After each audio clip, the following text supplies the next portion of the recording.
Diane Arbus was my mother, which means that the way in which I knew her was in terms of a kind of familiarity that I took for granted, as you have to if you live with somebody. The way I knew her photographs, I mean, some of them still to me, I remember as torn pieces of paper that she would bring back from the darkroom. I remember them tacked on walls, you know, around her bed or on this wooden screen she had in one place we lived. And I had an enormous sense that photography was a kind of secret of hers. I don't mean that the process was secret or that she was secretive about it, because she really loved to tell about it. And she loved to tell about sort of where she'd gone and who she'd been with, and but that something about what happened when she was there was a secret. I think it may have something to do with the way in which she grew up. She grew up in New York, mostly on Central Park West. And her father owned Rusticks, which was this huge Fifth Avenue department store. And there was a sense about her whole childhood. And again, I mean, as I heard it from her, it sort of filtered in so that now I don't know, I really feel like I knew it. I mean, I used to feel as a kid like I'd been there. There was an enormous sense of what was prohibited. And I think that photographing for her had enormously to do with being able to discover that prohibitions didn't apply. In July 1971, my mother committed suicide. And shortly after that, Marvin Israel, a very close friend of hers, and I felt that we wanted to do a book of her work together. So we began collecting not just the pictures, but sort of whatever material we could find. In 1970, she had given a class in Westbeth, which was where she lived. And we found out that one of the students in that class was a Japanese photographer named Iko Narahara, who admired Diane's work enormously. The problem was that he barely spoke any English at all. So what he had done was to go to the classes and bring along a tape recorder to record everything that was said, so that afterwards he could go home and see if he could try and understand it. So he lent us those tapes. The tapes were of very poor quality, so we asked Mary Claire Costello, who was a friend of Diane's, to read Diane's own words over glimpses of Diane's photographs. My favorite thing is to go where I've never been. For me, there's something just about going into somebody else's house. When it comes time to go, if I have to take a bus to somewhere or if I have to take a cab uptown, it's like I've got a blind date in a sense. It's always seemed something like that to me.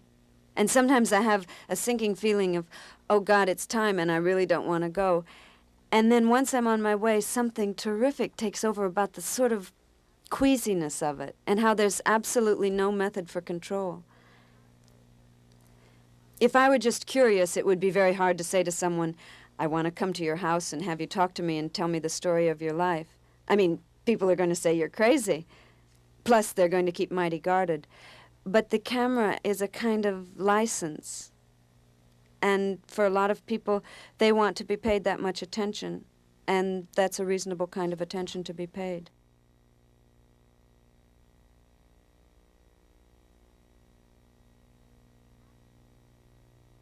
Actually, they tend to like me. I'm extremely likable with them. I think I'm kind of two-faced. I'm very ingratiating. It really kind of annoys me. I'm just sort of a little too nice. Everything is, oh. And I hear myself saying, how terrific. And here's this woman making a face. I really mean it's terrific. I don't mean I wish I looked like that. I don't mean I wish my children looked like that.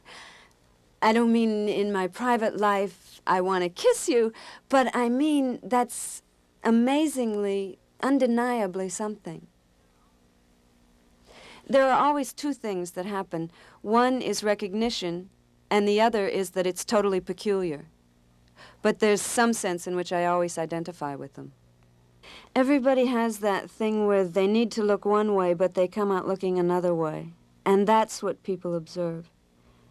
You see somebody on the street, and essentially what you notice about them is the flaw. It's just extraordinary that we should have been given these peculiarities, and not content with what we were given, we create a whole other set. Our whole guise is like giving a sign to the world to think of us in a certain way. But there's a point between what you want people to know about you and what you can't help people knowing about you. And that has to do with what I've always called the gap between intention and effect.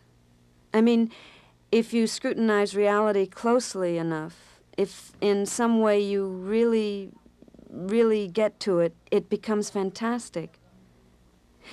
You know, it really is totally fantastic that we look like this, and you sometimes see that very clearly in a photograph. Something is ironic in the world, and it has to do with the fact that what you intend never comes out like you intend it. What I'm trying to describe is that it's impossible to get out of your skin into somebody else's, and that's what all this is a little bit about. That somebody else's tragedy is not the same as your own. Another thing is a photograph has to be specific. I remember a long time ago when I first began to photograph, I thought there are an awful lot of people in the world and it's going to be terribly hard to photograph all of them. So if I photograph some kind of generalized human being, everybody will recognize it. It'll be like what they used to call the common man or something like that. It was my teacher, Lisette Model, who finally made it clear to me that the more specific you are, the more general it'll be. You really have to face that thing. And there are certain evasions, certain nicenesses that I think you have to get out of. The process itself has a kind of exactitude, a kind of scrutiny that we're not normally subject to. I mean, that we don't subject each other to. We're nicer to each other than the intervention of the camera is going to make us. It's a little bit cold, a little bit harsh. Now, I don't mean to say that all photographs have to be mean. Sometimes they show something really nicer, in fact, than what you felt, or oddly different. But in a way, this scrutiny has to do with not evading facts, not evading what it really looks like. Freaks was a thing I photographed a lot. It was one of the first things I photographed, and it had a terrific kind of excitement for me. I just used to adore them. I still do adore some of them. I don't quite mean they're my best friends, but they made me feel a mixture of shame and awe. There's a quality of legend about freaks, like a person in a fairy tale who stops you and demands that you answer a riddle. I mean, if you've ever spoken to someone with two heads, you know they know something you don't. Most people go through life dreading they'll have a traumatic experience. Freaks were born with their trauma. They've already passed their test in life. They're aristocrats. I'm very little drawn to photographing people that are known, or even subjects that are known. They fascinate me when I've barely heard of them, and the minute they get public, I become terribly blank about them. From the beginning, she started to photograph completely differently from other people. But this difference was a difference she wanted. It was a preconceived difference to be, by all means and under all circumstances, original and unique. And then it had to be explained to her that there are great artists in every era who are so new and so different that nobody can understand them. The ears or the eyes are not used to it. And they may be the ones who really contribute to the medium. But at the same time, there are other artists, and they work also in a non-understandable kind of a way. Nobody could understand what they are doing. And they are phonies, and they work with illusions and fantasies. And that this kind of a difference is extremely important to understand. So Diane said to me, you know, she said, I went to the School of Culture, Ethical Culture, where a child, whatever a child did, was considered the work of a genius. So I had never an occasion to find out what's good, what's bad, what's truth, and what's false. And from that moment on, Diane did not bring any more of these pictures. And she started in another way. She had an enormous, different kind of wide subject matter range. And besides the subject matter she had in usual things, she had also her specific subject matter, which of course was the most important, which was to photograph freaks, homosexuals, lesbians, cripples, sick people, dying people, dead people. But she did it very differently from other people. You see, most people look away when they see this subject matter, whereas Diane did not look away, and that takes courage and independence. And I think it is the first time, as far as I know, in history of photography, that somebody would photograph this kind of people who are discriminated, and we are afraid to look at them, because deep down in ourselves we feel we are still crippled somewhere, even if it isn't outside. And she photographed them humanly, seriously, and functioning in their lives. And that was an extraordinary kind of an achievement. She said once to me she wanted to have stillness in her photographs. And she posed everybody, either in the streets or in their homes, and let them look directly at her or into the camera.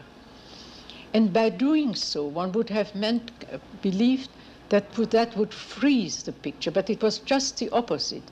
Her influence upon these people and their reaction to her made the picture as spontaneous as if it were not posed. That was a great contribution.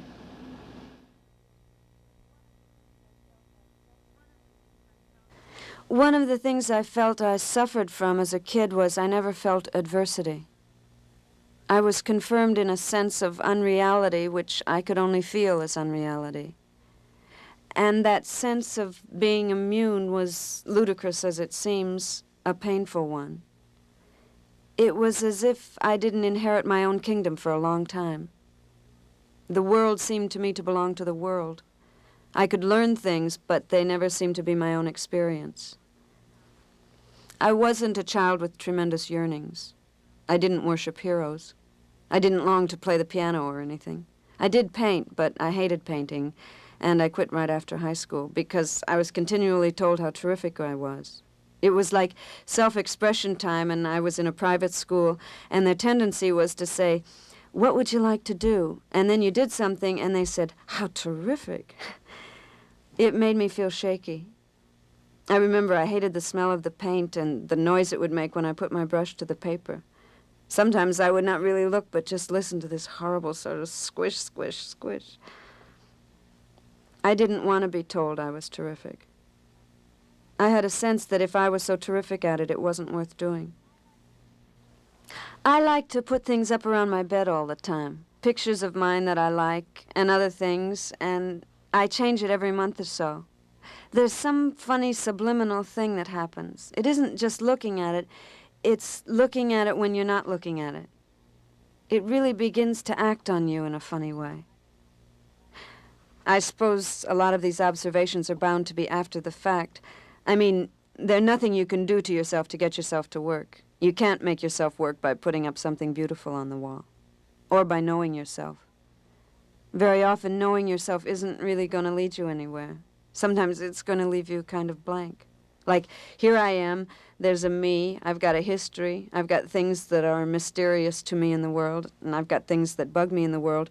But there are moments when all of that doesn't seem to avail.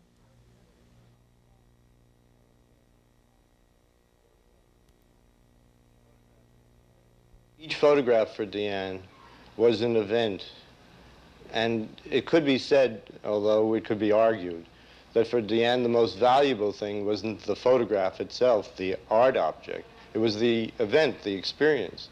I mean, she was absolutely moved by every single event that took place, and she would narrate them in detail. And she wouldn't just say, I took a photograph of so-and-so in their home, but it was the going there, the being there, the dialogue that came back and forth, the moments of even just waiting and no talk. It was an incredibly personal thing. And once you become an adventurer, because Diane was really an adventurer, she went places that no one had ever gone to. They were scary. And once you have become an adventurer, you're geared to adventure. You seek out further adventures. And your life is really based upon them. And I've said that the photograph is like her trophy. It's what she received as the reward for this adventure, just like some guy climbs Mount Everest, you know, and he has a flag in his hand. And you see him there. Diane has the photograph. I used to have a theory about photographing. It was a sense of getting in between two actions, or in between action and repose. I don't mean to make a big deal of it. It was just like an expression I didn't see or wouldn't have seen. One of the excitements of strobe at one time was that you were essentially blind at the moment you took the picture. I mean, it alters light enormously and reveals things you don't see. In fact, that's what made me really sick of it. I began to miss light like it really is. And now I'm trying to get back to some kind of obscurity, where at least there's normal obscurity. Lately, I've been struck with how I really love what you can't see in a photograph, an actual physical darkness. It's very thrilling for me to see darkness again. What's thrilling to me about what's called technique, I hate to call it that because it sounds like something up your sleeve, but what moves me about it is that it comes from some mysterious, deep place. I mean, it can have something to do with the paper and the developer and all that stuff, but it comes mostly from some very deep choices somebody has made that take a long time and keep haunting them. Invention is mostly this kind of subtle, inevitable thing. People get closer to the beauty of their invention. They get narrower and more particular in it. Invention has a lot to do with a certain kind of light some people have and with the print quality and the choice of subject. It's a million choices you make. It's luck, in a sense, or even ill luck. Some people hate a kind of complexity. Others only want that complexity. But none of that is really intentional. I mean, it comes from your nature, your identity. We've all got an identity. You can't avoid it. It's what's left when you take everything else away. I think the camera is something of a nuisance in a way. It's recalcitrant. It's determined to do one thing, and you may want it to do something else. And you have to fuse what you want and what the camera wants. It's like a horse. Well, that's a bad comparison because I'm not much of a horseback rider. But I mean, you get to learn what it will do. I've worked with a couple of them. One will be terrific in certain situations, or I can make it be terrific. Another will be very dumb, but sometimes I kind of like that dumbness. It'll do, you know. I get a great sense that they're different from me. I don't feel that total identity with the machine. I mean, I can work it fine, although I'm not so great, actually. Sometimes when I'm winding it, it'll get stuck or something will go wrong, and I just start clicking everything, and suddenly, very often, it's all right again. That's my feeling about machines. If you sort of look the other way, they'll get fixed, except for certain ones. Very often when you go to photograph, it's like you're going for an event. Say it's a beauty contest. You picture it in your mind a little bit, that there'll be these people who'll be the judges and they'll be choosing the winner from all these contestants. And then you go there and it's not like that at all. Very often an event happens scattered, and the account of it will look to you in your mind like it's going to be very straight and photographable. But actually one person is over there and another person is over here, and they don't get together. Even when you go to do a family, you want to show the whole family, but how often are the mother and father and the two kids all on the same side of the room, unless you tell them to go there? I work from awkwardness. By that I mean I don't like to arrange things. If I stand in front of something, instead of arranging it, I arrange myself. I remember one summer I worked a lot in Washington Square Park. It must have been about 1966. And the park was divided. It had these walks, sort of like a sunburst, and there were these territories staked out. There were young hippie junkies down one row. There were lesbians down another, really tough, amazingly hardcore lesbians. And in the middle were winos. They were like the first echelon. And the girls who came from the Bronx to become hippies would have to sleep with the winos to get to sit on the other part with the junkie hippies. It was really remarkable. And I found it very scary. I mean, I could become a million things, but I could never become that, whatever all those people were. There were days I just couldn't do it. And then there were days I could. And then having done it a little, I could do it more. I got to know a few of them. I hung around a lot. They were very much like sculptures in a funny way. I was very keen to get very close to them, so I had to ask to photograph them. You can't get that close to somebody and not say a word, although I have done that. I have this funny thing, which is that I'm never afraid when I'm looking in the ground glass. This person could be approaching with a gun or something like that, and I'd have my eyes glued to the finder, and it wasn't like I was really vulnerable. It just seemed terrific what was happening. I mean, I'm sure there are limits. God knows when the troops start advancing on me, you do approach that stricken feeling where you perfectly can get killed. But there's a kind of power thing about the camera. I mean, everyone knows you've got some edge. You're carrying some slight magic which does something to them. It fixes them in a way. I used to think I was shy, and I got incredibly persistent in the shyness. I remember enjoying enormously the situation of being put off and having to wait. I still do. I suppose I use the waiting time for a kind of nervousness, for getting calm, or, I don't know, just waiting. It isn't such a productive time. It's a really boring time. I remember once I went to this female impersonator club, and I waited about 4 hours, and then I couldn't photograph, and they told me to come back another night. But somehow I learned to like that experience because while being bored, I was also entranced. I mean, it was boring, but it was also mysterious. People would pass. And also I had a sense of what there was to photograph that I couldn't actually photograph, which I think is quite enjoyable sometimes. The Chinese have a theory that you pass through boredom into fascination, and I think it's true. I would never choose a subject for what it means to me or what I think about it. You just choose a subject, and what you feel about it, what it means, begins to unfold if you just plain choose a subject and do it enough. So much of photography has been concerned, perhaps especially in recent decades, with making the photograph look good, almost with a kind of visual athletics, perhaps, with formal games that can be played so well and so enchantingly and fascinatingly with photography, or with more peripheral problems, such as how to make photography look like other fine arts. Diane knew that Edward Steichen said once that photography was born perfect. And Diane knew that.